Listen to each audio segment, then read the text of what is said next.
Top quality और consistent performance के लिए सिर्फ सिल्वर पंप नाम याद रखना। ಅವ್ರ ಪಕ್ಷದಲ್ಲೇ ಅವರಲ್ಲೇ ಸಾಕಷ್ಟು ಗೊಂದಲಗಳು ಸಾಕಷ್ಟು ಸಮಸ್ಯೆಗಳಿರುವಂತ ಸಂದರ್ಭದಲ್ಲಿ ಅವರು ಬೇರೆಯವ್ರ ಮೇಲೆ ಬೆಟ್ ಮಾಡ್ತಕ್ಕಂಥದ್ದು ಎಷ್ಟು ಸರಿ ಅನ್ನೋದು ಬಹಳ ಪ್ರಮುಖವಾದಂತ ವಿಚಾರ. ಅವ್ರು ಯಾರು ಆತಂಕ ಪಡೋ ಅವಶ್ಯಕತೆ ಇಲ್ಲ. ಸರ್ಕಾರ ಪಕ್ಷ ಎರಡೂ ಕೂಡ ಸಮರ್ಥವಾಗಿದೆ. ಏನೇ ಸಮಸ್ಯೆಗಳಿದ್ರು ಕೂಡ ಅದನ್ನ ನಿಭಾಯಿಸ್ತಾರೆ.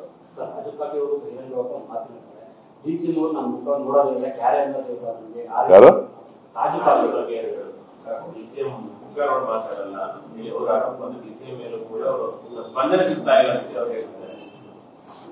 ಈಗ ಅವ್ರು ಹೇಳಿದ್ದಾರೆ, ಅದಕ್ಕೆ ಉತ್ತರ ಕೊಡಬೇಕಾದವರು DCM ಅವರು, ನಾನಲ್ಲ.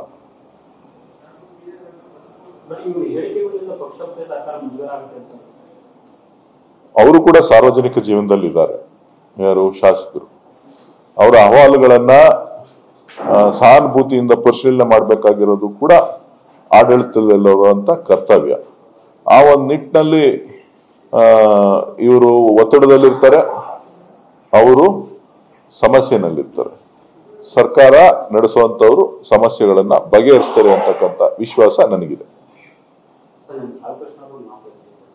ಅನುದಾನ ಬೇಕು ಅಂತಂದ್ರೆ ನನಗೆ ಅನುದಾನ ವಿಚಾರ DCM ಅವರು ಮತ್ತೆ DK ಸುರೇಶ್ ಅವರ ಆಶೀರ್ವಾದ ಇದೆ ನನಗೆ. ಹಾಗಾಗಿ ನನ್ನ ಕ್ಷೇತ್ರಕ್ಕೆ ಎಲ್ಲ ರೀತಿಯ ಅನುದಾನ ಸಿಗ್ತಿದೆ ಅಂತ ನೋಡಿ. ನನಗೆ ಬಾಲಕೃಷ್ಣ ಅವರು ನನ್ನ ಲೋಕಸಭಾ ಕ್ಷೇತ್ರದ ವ್ಯಾಪ್ತಿನಲ್ಲಿ ಬರುವಂತದ್ದು.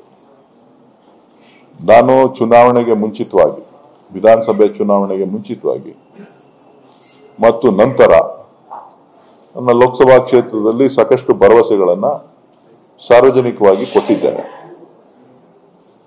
ಇವತ್ತು ಸಾರ್ವಜನಿಕವಾಗಿ ಕೊಟ್ಟಿರುವಂತಹ ಮಾತುಗಳಿಗೆ ಇವತ್ತು ರಾಜ್ಯದಲ್ಲಿ ನಮ್ಮದೇ ಸರ್ಕಾರ ಇರುವಂತ ಸಂದರ್ಭದಲ್ಲಿ, ನಮ್ಮದೇ ಮುಖ್ಯಮಂತ್ರಿಗಳು, ನಮ್ಮದೇ ಉಪಮುಖ್ಯಮಂತ್ರಿಗಳು ಇರುವಂತ ಸಂದರ್ಭದಲ್ಲಿ ನಾವು ನನ್ನ ಕ್ಷೇತ್ರದಲ್ಲಿ ಆಗಬೇಕಾದಂತಹ ಕೆಲಸಗಳನ್ನ ನಾನು ಕೂಡ ಜವಾಬ್ದಾರಿಯನ್ನ ಹೊತ್ಕೊಂಡು, ನಾನು ಸೋತಿರಬಹುದು, ಆದ್ರೆ ಕೊಟ್ಟ ಮಾತನ್ನ ನಡೆಸ್ಕೊಳ್ಳಿಕ್ಕೆ ಅವಕಾಶ ಇರುವಂತ ಸಂದರ್ಭದಲ್ಲಿ ಏನೇನು ಮಾಡ್ಲಿಕ್ಕೆ ಸಾಧ್ಯ ಇದೆ ಎಲ್ಲನೂ ಮಾಡ್ಬಿಡ್ತೀನಿ ಅಂತ ಹೇಳಲಿಕ್ಕೆ ಆಗೋದಿಲ್ಲ. ನನ್ನ ಇತಿಮಿತಿನಲ್ಲಿ ನಮ್ಮ ನಾಯಕರು, ನಮ್ಮ ಮಂತ್ರಿಗಳು, ನಮ್ಮ ಸರ್ಕಾರ, ನಮ್ಮ ಮುಖ್ಯಮಂತ್ರಿಗಳ ಸಹಕಾರದಿಂದ ಏನೆಲ್ಲ ಮಾಡ್ಲಿಕ್ಕೆ ಸಾಧ್ಯ ಇದೆ ಅದನ್ನ ಖಂಡಿತ ಮಾಡ್ತಾ ಇದ್ದೇನೆ. ಮುಂದೆನೂ ಕೂಡ ಮುಂದುವರಿಸ್ತೇನೆ.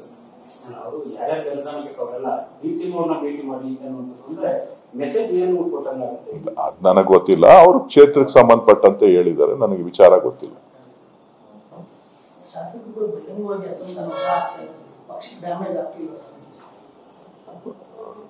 ಅವರು ಬಹಿರಂಗವಾಗಿ ಹೇಳ್ತಾ ಇದ್ದಾರೆ ಅಂತ ಅಂದ್ರೆ ಅವ್ರ ಸಮಸ್ಯೆಗಳನ್ನು ಕೂಡ ಸರ್ಕಾರ ಕೇಳಬೇಕು ಅಂತ ಹೇಳಿದ್ನಲ್ಲ. ಈಗ ಅವರು ಗೆದ್ದಿದ್ದಾರೆ ಶಾಸಕರುಗಳು, ಅವ್ರ ಸಮಸ್ಯೆನೂ ಕೇಳಬೇಕು. ಖಂಡಿತ ಮುಖ್ಯಮಂತ್ರಿಗಳು, ಉಪಮುಖ್ಯಮಂತ್ರಿಗಳು ಅದಕ್ಕೆ ಸ್ಪಂದನೆ ಮಾಡಿ ಸಮಸ್ಯೆನ ಬಗೆಹರಿಸ್ತಾರೆ ಅನ್ನೋ ವಿಶ್ವಾಸ ನನಗಿದೆ.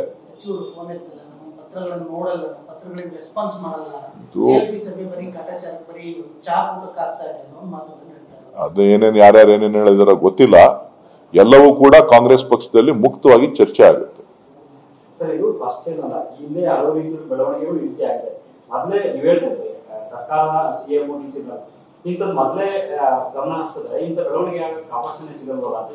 ನೋಡಿ, ಎಲ್ಲರ ಆಶಯಗಳನ್ನ ಈಡೇರಿಸಬೇಕಾದ್ರೆ ಬಹಳ ಕಷ್ಟ ಇದೆ. ಅದನ್ನ ಹಂತ ಹಂತವಾಗಿ ಮಾಡ್ತಾ ಇದ್ದಾರೆ. ಈಗ ಏನು ಅವರ ಪ್ರಸ್ತಾಪ ಮಾಡಿದ್ದಾರೆ ಅದನ್ನು ಕೂಡ ಸಮಸ್ಯೆಯನ್ನ ಬಗೆಹರಿಸ್ತಾರೆ.